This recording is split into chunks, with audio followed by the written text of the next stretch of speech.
পরপরই বলছে নির্বাচনের পরিবেশ নাই, আগুন লাগতেছে। এই জন্য এখন নাসির উদ্দিনরা তো আগে থেকে নির্বাচনের বিরুদ্ধে তাল বাহানা করছে।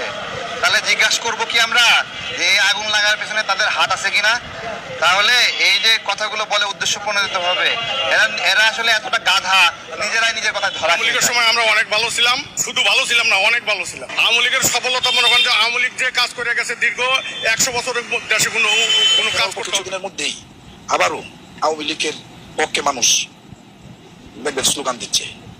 একটা অটোওয়ালা ভাত খাইতে পারতেছে না, একটা রিক্সাওয়ালা রিক্সা চালায় তার 300 টাকা কামায় বাসায় নিয়ে যেতে পারতেছে না। গার্মেন্টস গুলা প্রতি মাসের মাস 2, 4, 5টা 10টা করে গার্মেন্টস। বঙ্গবন্ধুর কনিষ্ঠ পুত্র শেখ রাসেলের ৬২তম জন্মবার্ষিকী উপলক্ষে জননেত্রী শেখ হাসিনা সংগ্রাম পরিষদের উদ্যোগে আমরা তার জন্মদিনের কেক কাটার জন্য অংশগ্রহণ নিলাম। জননেত্রী শেখ হাসিনা সংগ্রাম পরিষদের সকলে মিলে বাংলাদেশ আওয়ামী লীগের